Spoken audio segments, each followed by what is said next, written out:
Welcome to the audiovisual program, Classified Collective Bargaining Agreement 2023 through 2026, between the Greater Albany Public School District 8J and Greater Albany Association of Classified Employees. This is Article 25, Compensation. 25.1. For 2023 to 2024, 2.25% COLA, see salary schedule. Employer PERS pick up effective December 2023. For 2024 to 2025, 4% COLA, see salary schedule. District will match employees' contribution for tax shelter annuities as follows. 6 or more hours per day equals $42 per month match. 3 to 5.99 hours per day equals $27 per month match. Additional $50 per month cap increase for health insurance prior to pooling dollars. For 2025 to 2026, 3% COLA, which may increase based on the Western State Consumer Price Index, CPIU, on April 15, 2024, to April 15, 2025, matched up to 5%. District will match employees' contribution for tax shelter annuities as follows. 6 or more hours per day equals $47 per month match. 3 to 5.99 hours per day equals $32 per month match. Additional $50 per month cap increase for health insurance prior to pooling dollars. 25.2. Calendar. The district shall provide to the association no later than June 1st the adopted school calendar for the following school year. If the association notifies the district of a situation in which the last working day of the month for some classified employees is prior to the pay date, then the district will either A. adjust the pay date to an earlier date that is the last working day of the month for classified employees, or B. notify all classified employees of the situation at the time that pay dates for the year are publicized, giving options for resolving the problem, such as automatic payroll deposit, pickup of paycheck at district office or building, etc. 25.3. Coaching/extra duty assignments. Any bargaining unit member employed by the district to coach or to do game duty shall be paid according to the schedule applied to members of the certified bargaining unit. A. Employees who perform duties in positions designated by the district for extra duty compensation shall be paid an hourly wage equal to the state minimum wage in effect at the time of performance. B. Any hours worked in the performance of such an extra duty position that are in excess of 40 total work hours in the week, extra duty hours and regular position hours combined, shall be counted as overtime and paid at 1 1/2 times the hourly rate set forth in Section A above. C. Should the total hourly compensation received by the employee at the end of the extra duty assignment be less than the district's scheduled extra duty stipend for the position, the district will pay the employee the difference. D. The district will establish a limit on the total number of hours an employee may work in an extra duty so that the total hourly compensation for the extra duty position earned by the employee does not exceed the district's scheduled extra duty stipend for the position. An employee may not exceed the established maximum hours without advance approval of the district. E. Hours worked in an extra duty assignment shall not be counted toward an employee's proration for insurance purposes. Extra duty position, athletic assistant. This position shall be paid $15.26 per hour. Like all extra duty positions, this position is contracted from year to year and therefore is not entitled to any additional benefits under this negotiated contract. If an employee who holds this position is an hourly wage earner and is entitled to overtime under state and federal guidelines, the parties agree to honor overtime pay above 40 hours per week. 25.4. Differentials. A. Behavior. Special education bus drivers and school bus attendants who transport children who attend the high behavior needs programs, i.e. structured support, life skills programs, and communication classrooms, will receive a 2% differential when transporting these students to and from these high behavior need programs. This percentage will be in addition to the 2% that special education drivers currently receive for driving special needs routes. B. Bilingual. Any employee who has passed the GAPS district vetting process for oral language proficiency in a language other than English will be eligible for additional compensation under this article if 1. The employee is designated for interpretation duties by the building principal or supervisor based upon the needs of that assignment. 2. The employee uses these language skills in the performance of their job with the approval of the principal or supervisor. Upon performance of these tasks, the employee will be eligible to receive a 2% differential in addition to their normal wage. C. Food service. Food service assistants, including van drivers, cook managers, and assistant cook managers in base kitchens, shall receive an extra 3% in addition to their regular salary rates. Food service assistants at elementary schools with at least 10 hours of daily FSA time, who the district designates as a lead worker, designating and directing work of others, shall receive a 2% differential in addition to their regular wage. FSAs at elementary schools with less than 10 hours of daily FSA time, who the district designates as lead worker, shall receive a 1% differential in addition to their regular wage. D. Lead night custodian. When more than one custodian works after the head custodian shift at the high school, one will be designated by the district as lead. The lead custodian will be paid a 2% differential for time worked after the end of the head custodian's shift while other workers are present during the school year. During non-school times, i.e. winter and spring breaks, summer, the differential is only paid on days the head custodian does not work at all. No employee shall receive out-of-class pay and the 2% differential concurrently. E. Elementary lead custodian. Elementary custodians working in buildings with significant facility usage, large square footage, and supervision of other custodians will be administratively designated as the lead custodian, i.e. Meadow Ridge and Oak Grove. The lead custodian will be paid a 2% differential. F. Shift differential. When any employee is required to work regularly after 6 p.m. for a period of 4 calendar weeks, that employee shall be paid an extra 3% in addition to their regular salary rate for all time worked after 6 p.m. or before 6 a.m. Employees who, as of October 1, 2005, were required to work regularly after 5 p.m.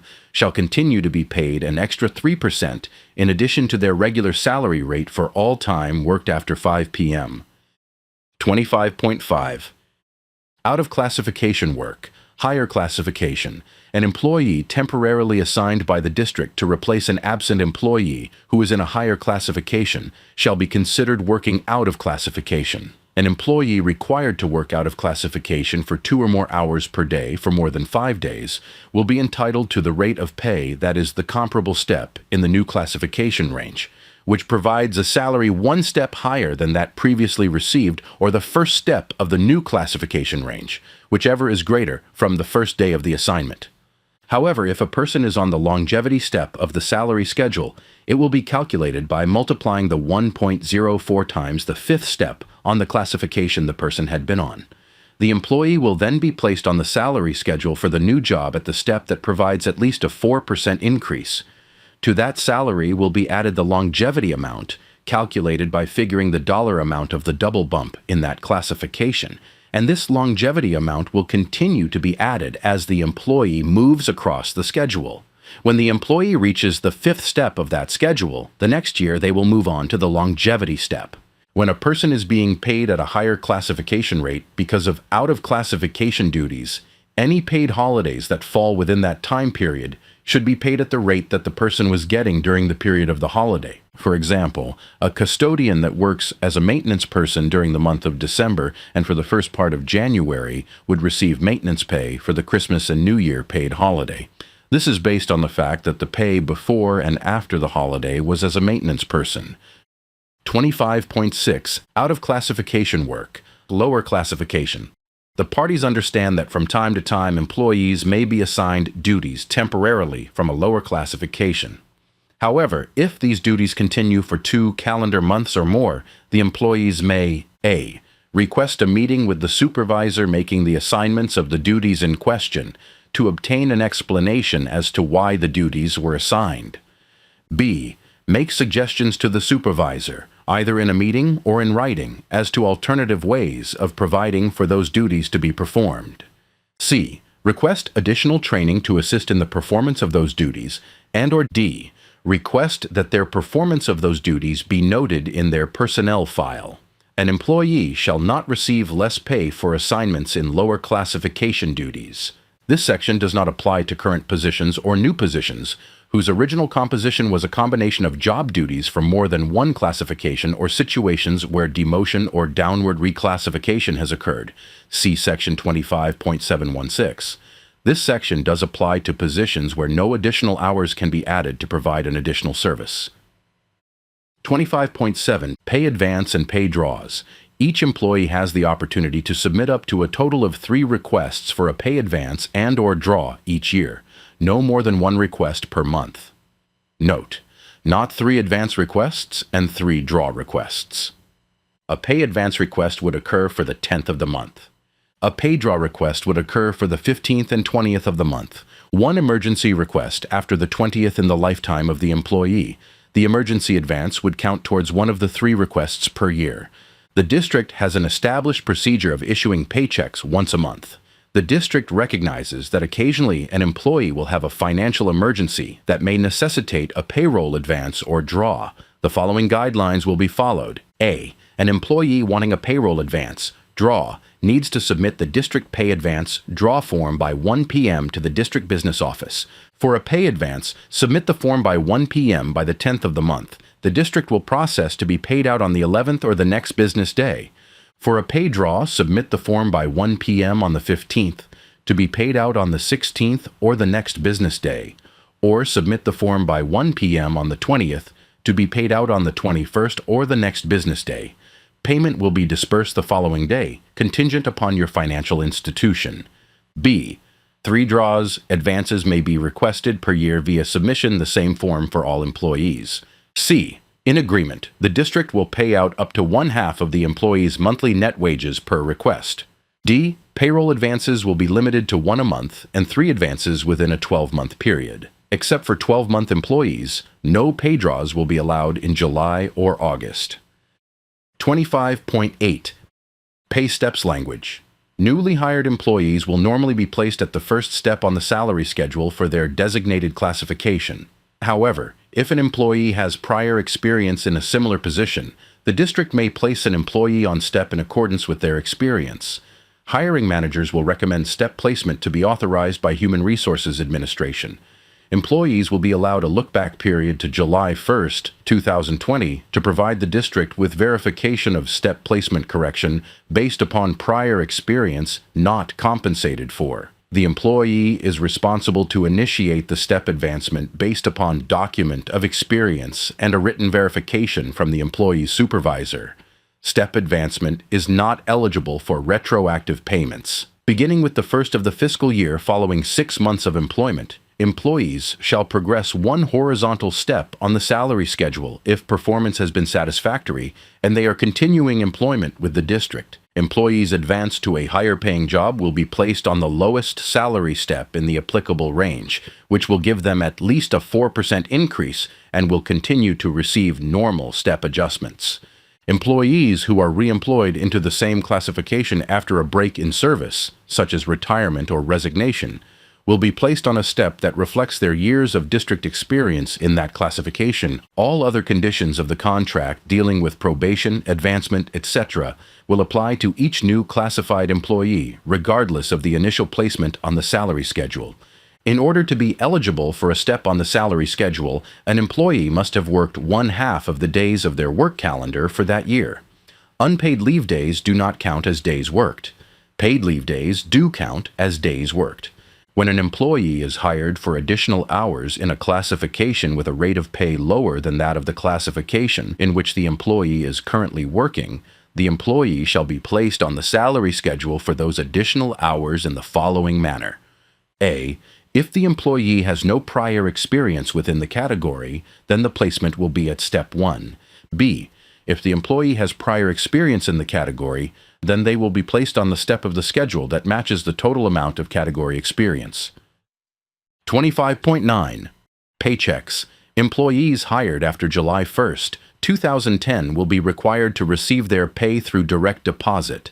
A summary of salary paid will be emailed to employees who are using direct deposit. If an employee does not have email access, they will need to make arrangements with the business office for an alternative means to receive a monthly pay summary. Regardless of the option chosen, the employee cannot change their selection until the following school year. If an employee chooses the 12 equal paycheck option, then insurance payments will be taken out in equal increments from each month's check. For those employees selecting 10 equal paychecks, the insurance payment will be deducted according to Article 26.3. Employees will receive their paychecks on the 25th of each month, or the previous workday if the 25th falls on a weekend or holiday. Employees who work less than 200 days per year may elect to have their salary divided into 10 equal paychecks. To be provided the 10-month pay option, employees must notify Human Resources in writing prior to September 15th of each year. All employees not electing to receive their pay in 10 equal checks will receive their pay in 12 equal payments. Balance of contract payments, July and August paychecks, will be paid via direct deposit in June. Therefore, employees will receive their June, July, and August direct deposit payments in June. Employees will have the option to notify the district in writing, prior to September 15th of each year, their preference to receive paper checks for the following July and August balance of contract paychecks. The district will hold the checks until the following July and August pay dates, at which time the district will mail the employee checks. 12-month employees. Employees who work July through June will receive one direct deposit payment each month. 11-month employees. Employees who work August through June will receive two payments in June unless they elect to have their July check held for them until July. 10-month employees. Employees who work September through June will receive three payments in June unless they elect to have their July and August checks held for them until July and August. 25.10. Probationary period. A probationary period of 6 months employment will be required of all new employees in the bargaining unit. During this period of probation, an employee may be terminated. At the end of the probationary period, the employee will be evaluated and advanced to permanent status or terminated. The probationary period may be extended for up to 3 months by mutual consent, provided that the supervisor has discussed specific concerns regarding job performance with the employee prior to performing the formal evaluation at the end of the 6 months. An employee who applies and is selected for a different district position outside of their current classification shall serve a 60 working day probationary period in that new position. Should the district perceive performance concerns during the probationary period, the employee will be provided with a letter of expectations, which will include training options provided by the district. If the performance does not satisfactorily improve, the district may return the employee to their previously held position. In this case, there will be nothing included in the employee's personnel file regarding the performance-related reasons why the employee did not successfully complete the probationary period. The employee may also return to their previously held position at any time during the probationary period if requested by the employee and agreed to by the supervisor. The employee's previously held position will not be permanently filled until the conclusion of the probationary period. With mutual agreement between employee and supervisor, the probationary period may conclude prior to expiration of the 60 working days. This will allow the district to then permanently fill the vacated position. Movement from one classification to another within the assistance category shall not be subject to this language, and changes in positions shall be governed by existing contract language. 25.11. Severance. Beginning July 1st, 2002, the district will provide a severance pay for bargaining unit members. To be eligible, an employee must have 30 years in PERS, regardless of age, or shall be retiring from the district at age 55 or older. The severance pay shall be calculated at $15 for every unused sick leave day. One sick day is equivalent to 6 leave hours, up to 150 days. 25.12. Spray license. When an employee is assigned to spray under the license of a licensed pesticide/herbicide sprayer, that licensed pesticide/herbicide sprayer will receive an annual stipend of $500. This stipend is compensation for those months that pesticide or herbicide spraying is performed. 25.13. Employee overpayment. Whenever an employee has received an overpayment, the following steps will occur. 1. The district shall provide documentation of the amount and the sources of the overpayment and a proposed repayment plan. 2. The district will meet with the association and the impacted employee upon request by the employee or the association. 3. The district and association will negotiate the terms of the repayment and provide those terms to the employee in writing. 4. If no negotiated agreement is reached regarding terms for repayment, this does not prohibit the district from taking other steps, under the law, to recover overpayments where no negotiated agreement is reached, such as action in small claims court. 25.14 Summer Pay, Food Service. Food service workers employed during the summer months shall be paid at the FSA rates specified on the salary schedule. The food service lead workers shall be paid at the assistant cook manager wage. These positions will be posted. As of July 1st, summer food service workers shall receive their normal step on the salary schedule. 25.15 Timesheet changes. The district will put into place written guidelines for buildings and the district office on how to communicate changes made on timesheets that have been turned into the district. 25.16 Voluntary reductions, demotions, bumping. When an employee is moved to a lower paying classification as a result of a demotion, a voluntary request of the employee, or through bumping into a lower paying classification as a result of reduction in force, the employee shall be moved into the new pay range at the step that reflects total district experience. When an employee is moved to a lower paying classification as a result of a downward reclassification of the position, the employee will be placed on the new salary range at the step that is nearest the employee's current rate, but no less than the employee is currently earning. If the employee's rate before the reclassification is above the highest step in the new lower pay range, the employee shall receive no reduction in pay and no increase until future salary increases boost that step to a pay rate higher than that currently earned by the employee. 25.17 Fitness memberships. All commercial driver's license holders, including school bus drivers, are subject to stringent physical fitness standards. In an effort to make it possible for all Greater Albany Public School employees who are required to maintain a CDL as a result of the position they hold in the district, GAPS had made arrangements with local athletic clubs for reduced membership rates, and GAPS will continue to subsidize the cost. Employees who identify themselves as Greater Albany Public School District employees can sign up at the Albany YMCA, SamFit in Corvallis, Lebanon, or Albany, or at Anytime Fitness in Albany for an individual, not family, membership. The gym will bill the district directly for monthly fees. Employees will be responsible for access card fees at the clubs that require them. These are the current providers. YMCA. Anytime Fitness. First 2 months will be payroll deducted upon sign-up. SamFit, Albany, Corvallis, and Lebanon locations. Regardless of location, GAPS agrees to pay $10 of the monthly membership rate with the employee paying the balance of membership. Each eligible GA ACE member who signs up agrees to have a monthly payroll deduction for the employee's portion of the membership cost. For employees who receive 10 checks, the deductions for the summer month's membership will be taken out of the last paycheck for the school year. There will be 3 days during the year in which memberships can be added. Those dates are September 15th and January 15th and March 15th. Written notice of cancellation must be made to the gym and GAPS. New employees will be eligible at the time of employment.